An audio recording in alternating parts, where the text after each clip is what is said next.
군대의 정신적 전력 강화와 신앙 훈련을 위해 중요한 역할을 감당하고 있는 군종 활동.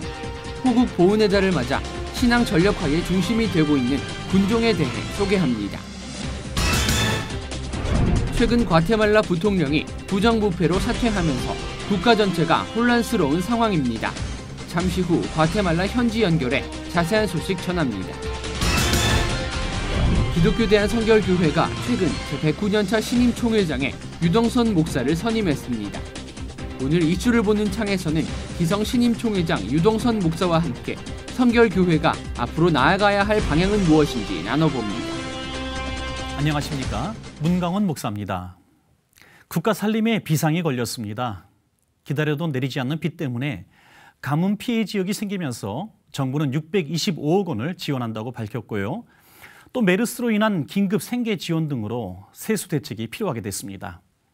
사실상 추경 편성이 가시화될 것으로 보여지는데요. 우려되는 건 이 모든 것이 고스란히 국민 몫으로만 남는 게 아닐까 하는 건데요. 향후 재정 대책에 대한 책임 있는 논의가 필요해 보입니다.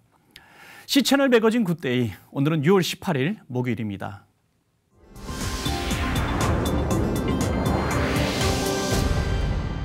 첫 순서로 국내 뉴스부터 정리해드립니다. C채널에서는 호국 보훈의 달 6월을 맞아 특집 기획을 준비했는데요. 오늘 첫 순서로 군에서 신자화 운동을 비롯해 사고 예방과 상담, 선도 활동 등으로 신앙 전력화의 중심이 되고 있는 군종에 대해서 알아보는 시간 마련했습니다. 유성원 기자가 취재했습니다. 해방 직후 육군과 해군을 중심으로 자발적인 신앙운동이 일어나 부대 장교들이 지역 목사들을 초빙해 영내에서 신앙생활을 주도했습니다. 하지만 6.25 전쟁의 발발로 자발적 신앙운동은 중단됐습니다. 당시 한경직 목사와 캐롤 선교사 등 개신교와 천주교 지도자들은 군과 정부 관계자를 만나 군종제도의 설립을 요청했습니다. 이후 1951년 2월 6.25 전쟁이 치열하게 전개될 때 군종이 창설됐습니다. 당시 군종은 미군을 모델로 삼고 큰 영향을 받았습니다. 6.25 전쟁을 공산주의와의 대결로 인식하면서 철저하게 반공주의와 민주주의를 지향하게 됩니다. 특히 군종제도는 한국교회 성장사와 그 맥을 같이 합니다. 한국 군종제도 설립에 대한 연구로 박사학위를 받은 김상식 목사는 6.25 전쟁 기간 동안 군종제도를 통해 한국의 청년들이 개신교에 많이 참여하게 됐다고 밝혔습니다. 미군들이나 한국 군대가 주둔지 군동을 할 때, 군종 활동을 할 때에 많은 청년들이 그 예배에 참여를 하게 됩니다. 그리고 군대 안에서 많은 청년들이, 한국 젊은이들이 이제 개신교 안으로 관심을 갖고 들어오게 되는데 이런 것들이 중요한 의미가 아닌가 생각을 하고 있습니다. 군종제도는 한국교회 11개 교단의 연합과 협력을 이끌어냈습니다. 교계에서 서로 다른 교단이 활발하게 협력하는 사역은 군종제도가 포함된 군선교라는 평가입니다. 특히 군종 장교들은 진중 세례식 등 전군 신자화 운동을 비롯해 자살과 각종 사고 예방, 비전 캠프를 통한 개인 및 집단 상담, 선도 활동 등을 해오며 장병들의 신앙생활을 도왔습니다.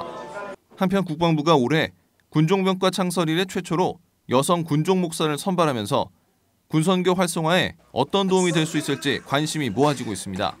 모성애적 접근은 우리 모두에게 사실 필요한 거고, 또 특별히 여군이 증가되는 추세에 있어서 여성들이 갖는 어떤 특성들, 성적인 그런 어떤 특성들에 있어서 이런 부분에 있어서도 어떤 종교적 측면에서도 접근이 분명히 필요하다고 생각을 하고, 교계 안팎에서는 군종 목사들이 군종의 존재 목적인 장병들의 영적 욕구에 더 관심을 가질 수 있도록 국방부가 군종 목사들의 활동 요건을 보장해줘야 한다는 목소리도 나오고 있습니다. 이제는 우리 병사들의 어떤 영적인 니드에 대해서 우리 군종 장교들이 더 관심을 갖고 접근을 해야 된다고 생각을 합니다. 그것이 또 우리 군종의 저는 존재 목적이고, 국방부나 또 앞으로 지휘관 내신 분들도 우리 군종 장교들에게 이런 신앙관을 통한 사상관 확립에 좀 더 주력할 수 있도록 활동 여건을 보장해줘야 된다고 저는 생각을 합니다. 현재 한국 군종제도가 설립된 지 66년. 각 부대에서 장병들과 나라, 그리고 군 보급만을 위해 묵묵히 사역을 감당하고 있는 270명의 군종 장교들은 오늘도 군선교의 헌신을 다짐하고 있습니다. C채널 뉴스 유성훈입니다. 이번에는 나라밖 소식입니다. 우리나라도 교정 선교 사역을 하시는 분들이 많이 계신데요. 살면서 하지 말아야 될 일을 해서 비록 교도소에서 살아가지만 오히려 그곳에서 복음을 접한 사람들의 수가 우리 생각보다 훨씬 많습니다. 미국에서도 바로 그런 사역을 하고 있는 한 목사님이 있는데요. 지난 10년 동안 재수자들을 위해서 복음을 전하고 있는 크리스 호크 목사님의 이야기 지금부터 전해드립니다. I love going to the jail. Like that's where I really feel God's pleasure. They were onto what Jesus was doing very quickly. And I just liked them. They were just like my best theological conversation partners. They'd never provide churchy, dumb answers, and their language is full of profanity, but very honest. Chris Hoke has served as a jail chaplain for 10 years, finding an authenticity here that eluded him in church. I was soaked in biblical language growing up. I was a worship leader, but I wanted Jesus. I wanted to find Jesus and touch Jesus, not just sing songs about it. And Chris found what he was looking for with some of the most hardened criminals, gang members. Looking at the beautiful Skagit Valley, it's hard to imagine gang activity here. Gangs can happen in any community, anywhere. In the early 90s, we saw our types of crimes changing. We saw them straying away from, say, property crimes to more violent crimes like assaults, drive-by shootings, and things like that. Skagit County is on the I-5 corridor, running from Mexico to Canada. Some individuals are trying to, leave the gang lifestyle, so they come here. Some are branching out to do their criminal activities in areas that they're not known for. And migrant workers coming here for seasonal work often stay. Their children can have a hard time fitting in. There's a lot of racism going on. Like, the kids used to make fun of me, and so I think that's kind of pushed me to the, I don't want to mess with these guys. These are not the people that I want to be around, and I start hanging out with other crowds. Jose Garcia says he was just 8 years old when he started hanging out with members of one of the most violent gangs on the West Coast. They called him Nieners, a slang word for baby. Nieners was swept up by the gang lifestyle. He committed dozens of crimes, spending 20 of the next 25 years behind bars. Didn't have no feeling. I just didn't care. I'd get back out and be right back to doing the same thing. And everybody's like, man, that boy's heartless, Introducing gang members to Jesus may seem like a daunting task, but these lost sheep are uniquely equipped to hear the voice of their shepherd.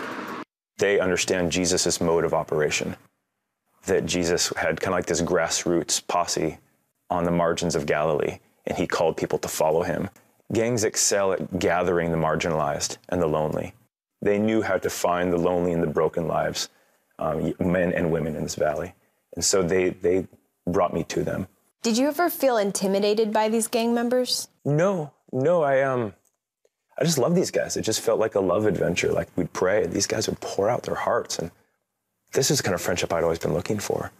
Chris and Nieners grew close, exchanging hundreds of letters when Nieners was incarcerated. He wrote of reaching out to the Lord from the depths of solitary confinement. Just like, yo, you're messed up. Why you do this to me? Like all these things, and I didn't know as I was doing that, I was building a friendship with him. He was actually seeing the real me, my inner heart, instead of this tough macho guy that everybody else sees as, oh, this guy's the gang leader, or this guy's this. No, he's seen something deeper. He's seen the kid that was just yearning for his love, When his heart started to change and our relationship started going deeper, and he started having more hope, he said, I want to meet my little girl. Can you help her come visit me? After months of red tape, Chris drove 5-year-old Adelita 4 hours to meet her father. That kindness and self-sacrifice proved to be a breakthrough for Nieners. He says he cried for the first time in 15 years. As Chris writes in his book, Wanted, it wasn't misery that made Nieners crack and tear, but mercy. And it's God's kindness, St. Paul wrote in a prison letter, that leads you to repentance. 3 years later, Nieners walked out of prison for what he hopes will be the last time. That's you? He's engaged to be married, helping raise 2 daughters. I've never been there for these girls who really need me, and I never had a father, so I'm gonna be something that I've always wanted, I always thought I'd be a gangster my whole life, active, out here gangbanging or locked up. I never thought I'd be this good. Gang activity in the Skagit Valley has decreased in recent years, well below the national average. Police attribute the drop to collaboration with the community. They're especially encouraged when someone like Nieners turns his life around. I think when you have somebody that is at a leadership or seen in the hierarchy of a gang as being towards the top, making a choice to leave, I think that sends a very big message within the gang subculture. I mean, to have someone try to believe in God is kind of hard, but to believe in someone that, like, yo, this dude's doing it, and, you know, hey, we want what he's got. So I'm trying to give a little hope with my life. Caitlin Burke, CBN News, Mount Vernon, Washington. 이번에는 과테말라로 가봅니다. 최근 과테말라 부통령이 부정부패 문제로 사퇴했는데 오토 페레스 몰리나 대통령도 이와 관련해 직접적인 조사를 받을 위기에 처했다고 하는데요. 자세한 내용 과테말라 민병문 선교사님 전화 연결해서 들어보도록 하겠습니다. 선교사님 안녕하십니까? 네, 안녕하세요. 민병문 선교사입니다. 네, 반갑습니다. 과테말라 정치권에서 지속적으로 좋지 않은 일들이 생기는데요. 부정부패 문제로 부통령은 이미 사퇴를 한 상태죠? 예, 그렇습니다. 도망갔던 부통령의 비서가 구속됨으로 사건의 전모가 드러나 록사나 발데티 부통령이 자진 사퇴를 했습니다. 문제는 부통령의 자진 사퇴로 끝나지 않고 이 불똥이 오토 페레스 몰리나 대통령에게 튀었다는 사실입니다. 대통령이 무기 없이 어떻게 이런 거대한 비리가 생길 수 있느냐 의심하게 된 것이죠. 네. 대통령의 퇴진 운동은 소셜 네트워크 상에서 시작되니 급기야는 거리의 데모로까지 번지고 있습니다. 일부 국민들은 주말마다 8수째 헌법광장에 모여 반정부 시위를 벌이면서 대통령 퇴진 서명을 받고 있습니다. 지난주 금요일 6월 12일 국민들의 압력에 못 이겨 국회에서 대통령의 비리를 조사할 특별수사위원회가 국회의원 5명으로 구성되었습니다. 네. 그런데 문제는 위원장으로 뽑힌 바우딜리스 이치우스가 자진 탈당과 입당, 친척들 인사청탁, 개인 비리 등으로 구설수에 오른 인물이라는 사실입니다. 일부에서는 그가 제대로 일을 하겠느냐, 결국 위야무야 되는 거 아니냐, 그거 의심하고 있습니다. 네, 그렇군요. 화면으로도 보니까 정말 나라 자체가 혼란스러워 보이는 그런 상황 같은데요. 이러한 상황에서 과테말라 복음주의 기독교인들이 이 일에 대한 목소리를 냈다고요? 예, 그렇습니다. 복음주의자 500여 명이 정의와 자비의 실천 그리고 국민들의 화합을 위해서 기도회 모임을 가졌습니다. 이 기도회가 끝난 후 아마 기도회에 모였던 목사님들은 각자 교회에 가서 다시 기도회를 가질 것입니다.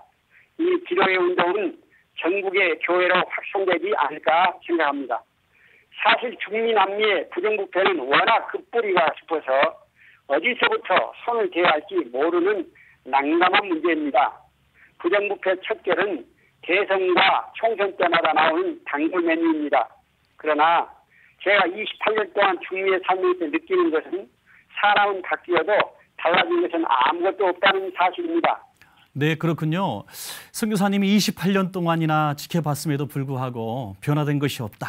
이런 분위기인데 이번에 이렇게 국민들이 강력하게 저항을 하게 된 그런 이유는 어디에서 있을까요? 그것은 대통령에 대한 배신감 때문입니다. 오토 페레스 대통령은 군 장성 출신입니다. 그동안 과테말라 국민들은 과거 군사독재의 쓰라린 경험 때문에 군 장성 출신 대통령을 극도로 꺼려왔습니다. 네. 그러나 과테말라의 치안과 부정부패가 너무 심해서 국민들은 이번에는 스스로 청렴하다고 주장하는 군 장성 출신에게 한번 나라를 맡겨보면 어떨까 해서 페레스를 대통령으로 선택했던 것입니다. 그러나 결과는 혹시나 했는데 역시나로 바뀌고 말았습니다. 오히려 민간 출신 대통령보다 더 무능하여 국민들은 분개하게 된 것이죠. 네, 그렇게 되었군요. 선교사님, 교회가 정치적인 일에 의사를 표현하고 또 참여하는 일들이 참 찬반 양론이 많은데요. 과테말라는 어떻습니까? 예, 과테말라는 인구의 40%가 신교, 즉 복음주의자들입니다. 그런데 그 복음주의자들의 80%가 오순절 계통, 즉 펜티코스트에 속해 있습니다. 오신절 계통은 전통적으로 성령운동과 인사체험을 강조합니다. 그리고 미국 강단의 영향을 받아서 기독교와 번영신학을 선호합니다. 그러므로 이들이 사회구원과 정치개혁에 적극적으로 개입한다는 것은 사실 차일상 무의입니다. 네, 그렇군요. 그럼에도 불구하고 이번에 500여 명의 복음주의 목회자들이 모여 나라를 생각하며 기도회를 가지고 정부의 메시지를 전했다는 것은 고무적인 사실이라고 생각합니다. 네. 이번 일이 계기가 되어 앞으로 복음주의 교계가 사회와 국가에 대하여 더 큰 목소리를 내지 않을까 생각합니다. 현재 과테말라에서는 10개의 한인교회가 있는데요. 각 교회들은 늘 한국과 과테말라를 위해서 기도하고 있습니다. 한국은 메르스로 인하여 온통 나라가 어지럽다는 소식을 듣고 있습니다. 메르스 문제가 하루속히 해결되기를 기도합니다.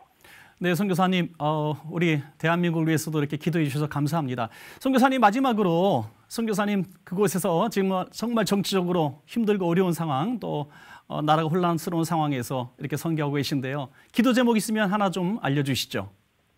예, 우리 교민들이 경제가 어려우면 여러 가지로 더욱더 살기 어려워집니다. 네네. 그리고 정치와 경제 안정을 위해서 기도해 주시고요. 네. 이 정부의 무능 문제가 잘 해결되고 특별히 네. 이번 9월 달에 네네. 총선과 또 그 이후에 대선이 있어요. 아, 그렇군요. 예. 사실 얼마 남지 않았는데 대통령이 이 문제가 잘 해결될 수 있기를 기도해 주시기 바랍니다. 네, 선교사님. 과테말라에서도 하나님의 정의를 그 땅에 세우는데 우리 기독교인들의 선한 영향력이 정말 많은 사람들을 옳은 길로 이끌 수 있기를 바라겠습니다. 선교사님, 오늘 소식 감사합니다. 예, 감사합니다.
기독교 대한선결교회가 최근 총회를 열고 신임 총회장의 춘천중앙선결교회 유동선 목사를 선임했습니다.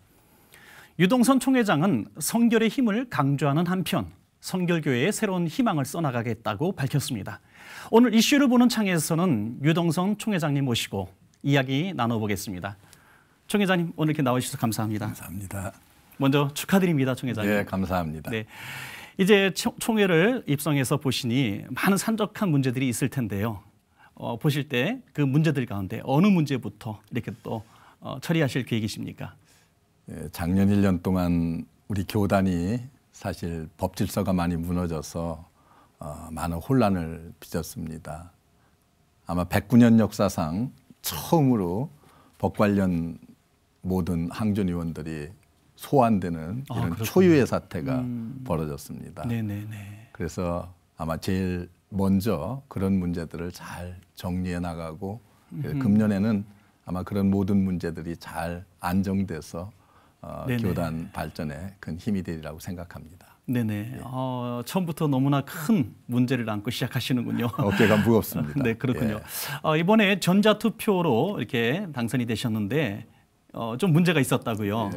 전자투표를 시행하는 것은 시간을 좀 절약하고 빨리 하려고 하는 데에 목적을 두었는데 그게 좀 시행착오가 좀 나서 오히려 시간이 3배나 더 걸리는 부작용을 낳습니다.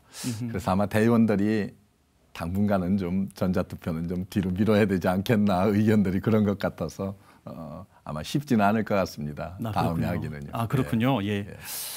성결교단이 민족의 평화와 화해를 위해서 통일 한국을 이루겠다. 이렇게 멋진 슬로건을 내거셨는데요. 통일 한국을 위해서 그러면 어떤 준비를 하실 계획이신가요? 이제 한국교회가 금년이 분단 70주년, 해방 70주년을 맞이하는 해가 아닙니까? 이제 교단의 국가의 통일을 좀 염려하는 교회들이 돼야 되겠다. 그래서 교단의 이슈를 좀 국가로 좀 돌려야 되지 않겠나. 그래서 우리 교단이 맨 먼저 총회를 했습니다만 앞으로 9월에 열릴 장로교단의 이제 총회들이 다른 교단들의 총회들이 있기 때문에 지금 이미 이제 교단장들과 협의해서 이런 문제들을 조금씩 준비해 가고 있습니다. 또 교단 내로는 우리가 수요기도회나 금요기도회를 아마 평화 통일을 위한 기도회로 제목을 바꿔서 함께 힘을 모으려고 하고 있고요. 독일 통일이 25주년 되었는데 독일 통일이 조그만 교회에 아마 기도 운동으로부터 시작돼서 그런 역사적인 과업을 이루었다고 생각합니다. 네네. 그래서 아마 우리 교단으로부터 또 초교파적으로 교계가 힘을 모아서 이렇게 하면은 많은 전문가들이 통일이 요원하다고 얘기하는데 저는 하나님이 하시면은 어느 순간 되리라고 믿습니다. 네네. 예. 자꾸 통일에 대해서 이야기를 하는 총회가 되시길 바라겠습니다. 지금 뭐 너나 할 것 없이 한국교회가 위기다. 이런 얘기들을 임무화하고 있는데요. 내적으로도 영적인 지도력을 목사님들이 이뤄가고 있고 또 외부적으로도 기독교에 대한 이런 반기독교적인 영향력들이 많은데 그중에 또 이슬람이라든지 동성애라든지 말할 수 없는 이런 핍박들이 있습니다. 우리 총회장님 생각하실 때 이 동성애 문제 하나만 좀 말씀해 주시면 좋겠습니다. 저는 하나님의 창조 섭리를 벗어나는 그런 일들은 인간이 해서는 안 된다고 생각합니다. 네네. 이런 데서부터 한 가지 무너지기 시작하면은 하나님의 말씀과 이런 것들이 다 무너질 가능성이 있기 때문에 저는 이를 동의할 수 없고요. 그래서 우리 한국 교계가 힘을 합쳐서 이것을 막아야 된다고 생각합니다.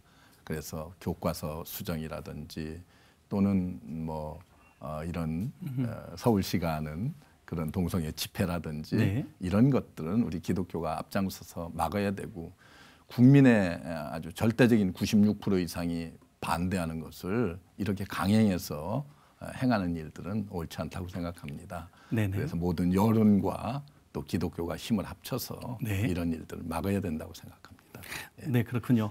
네, 감사합니다. 한국교회가 지금 이렇게 또 힘을 잃고 지도력을 잃은 이유 중에 하나가 연합기관의 분열이라고 이렇게 얘기를 합니다. 한기총과 한교연으로 지금 갈라져 있는데 우리 총회장님 입장에서 보실 때 참 어려운 질문이기도 합니다만은 어떻게 이 문제를 타개해 나가도 생각하십니까? 저는 뭐 두 기관이 합쳐야 된다는 데는 이의가 없습니다. 그렇군요. 어떤 방법을 통해서라도 금년은 이 두 연합기관이 합쳐서 힘을 모아서 해야 될 일이 많은데 이렇게 분열돼서 사회적으로도 지탄을 받고 힘을 잃어가는 것은 참 안타깝기 그지없습니다. 그래서 제 힘이 닿는 데까지는 두 기관이 합쳐서 새로운 한 기관으로 역량을 발휘하는 그런 우리 교계가 되었으면 하는 것이 제 바람이고 또 제가 해야 될 역할이라고도 생각합니다. 네네. 그리고 한국교회에 정말 크나큰 숙제 중에 하나가 다음 세대 교육이라고 이렇게 이야기합니다. 우리 총회장님, 특별히 이 성결교단에서 다음 세대를 위한 BCM 목회 시스템을 개발하셨는데요. 다음 세대를 위한 어떤 계획이라든지 또 BCM 시스템에 대해서 좀 소개 좀 해주시죠. 제가 이제 금년에 우리 교단 표어를 통일한국을 준비하며 다음 세대와 함께하는 성결교회라는 표어를 제가 내세웠습니다. 지금 뭐 모든 교회들이 알다시피 지금 교회 학교라든지 이런 것들이 너무 피폐해져 가고 있기 때문에 이걸 회복하지 않으면은 10년 후, 20년 후에 한국 교계가 어떻게 될 것인가가 정말 암담하기 이를 데가 없습니다. 그래서 이런 다음 세대를 좀 세워가기 위해서 어떻게 할까 제가 생각하다가 제가 좀 이렇게 여러 교회들을 봤는데 강력한 그래도 네. 리더십을 가진 청소년 지도자들이 있는 교회들은 그런 가운데서도 부흥을 하고 있더라고요. 네네. 그래서 저는 이제 뭐 한 해도 끝날 것이 아니라 금년에는 우리가 청소년 좋은 지도자, 능력 있는 지도자들을 좀 키워내는 일에 이렇게 밑거름이 될 수 있도록 제가 힘과 역량을 모으려고 생각하고 있습니다. 우리 BCN 교육은 수년 전부터 우리 교단이 하고 있는 거고 다른 교단에도 굉장히 많은 호응을 얻고 있습니다. 네네. 그건 아마 이제 헌신된 교사를 만들어서 정말 교사가 우리 아이들과 이렇게 혼연일체가 되어서 아이들을 신앙으로 잘 양육하는 그런 우리 개념적인 프로그램을 가지고 있습니다. 뭐 깊이 얘기는 할 수 없습니다만은 하여튼 좋은 프로그램으로서 앞으로 더 발전시켜 나가려고 계획하고 있습니다. 네네. 다음 세대를 위한 이런 말씀도 해주셨는데 가장 중요한 말씀을 해주신 것 같아요. 결국 사람이 하는 일인데 지도자를 세워야 된다. 네. 정말 마음에 와닿습니다. 지도자만 잘 세워지면 사실 다음 세대가 부흥할 줄로 믿습니다. 총회장님이 이런 철학을 볼 때에 선결교단 1년 동안 이끌어 가시면서 어떤 방향으로 이끌어 가실지 좀 짐작이 됩니다. 어떤 중점 사역을 갖고 계신지 좀 궁금합니다. 이제 우리 신학교와 이런 우리 교회들과의 거리도 자꾸 멀어지는 것 같은 느낌이 듭니다. 네네네. 신학교는 뭐 신학교대로. 그래서 우리 신학교 지도자들, 교수들과 우리 목회자들과 만나서 함께 좀 밤을 지새워 가면서 서로 신학교는 교단의 정체성을 살려가면서 좋은 목회자를 양성해야 되는 것이 신학교 아닙니까? 네. 그래서 이제 그런 문제들을 좀 한번 고민해 보려고 하는데 내가 힘을 모으려고 하고요. 아까도 말씀드렸듯이 다음 세대 지도자들을 키우는 일, 그다음에 통일한국의 어떤 미래를 바라보면서 준비하는 과정에서 조그만 기도회로부터 시작해서 범교단적으로 하는 이런 활동들, 이런 것들을 뭐 짧은 1년이기 때문에 뭐 많은 것은 못해도 그런 곳에다가 힘과 역량을 모으려고 생각하고 있습니다. 네, 우리 총회장님 이렇게 뵈면서 총회장님 또 정치하시는 분 이런 느낌보다는 따뜻한 목회자상으로 이렇게 여겨집니다. 한국교회를 향한 이런 목회자 입장에서 또 총회장님의 입장에서 당부하고 싶은 어떤 한 말씀이 있다면 좀 해주시기 바랍니다. 한국교회가 뭐 여러 안티 세력들도 많고 또 너무 많은 역량을 좀 잃어가고 있는 것이 아닌가 생각합니다. 그런 역량들을 좀 회복해야 될 때가 되지 않았나. 네. 그래서 아까도 교단 뭐 이렇게 연합기관 분열이라든지 이런 것들이 하나로 좀 화합하는 그런 원년이 되었으면 좋겠고요. 그다음에 교회들이 좀 또 목회자들이 좀 세상에 좀 덕이 되고 빛이 되는 이런 모습들을 보여서 교계가 세상으로부터 존경받는 교계가 되었으면 하는 것이 바람입니다. 네, 너무나 귀한 말씀 감사합니다. 오늘 총회장님 이렇게 나와주셔서 좋은 말씀 해주셔서 대단히 감사드립니다. 감사합니다. 고맙습니다.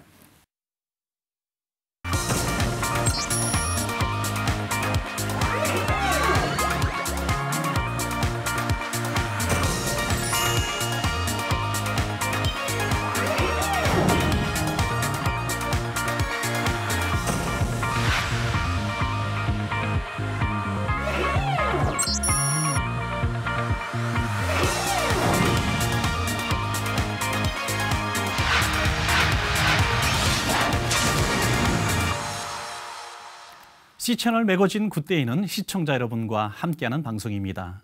좋은 의견 있으시면 아래 전화번호와 이메일로 연락 주시고요. 인터넷으로도 다시 보실 수 있으니까 꼭 확인해 보시기 바랍니다. 한국의 메르스 조사를 위해서 방문한 세계보건기구 WHO가 한국의 의료 문화가 문제다 이런 지적을 했는데요. 지금 상황에서는 이런 이야기가 사실 귀에 들어오지는 않습니다.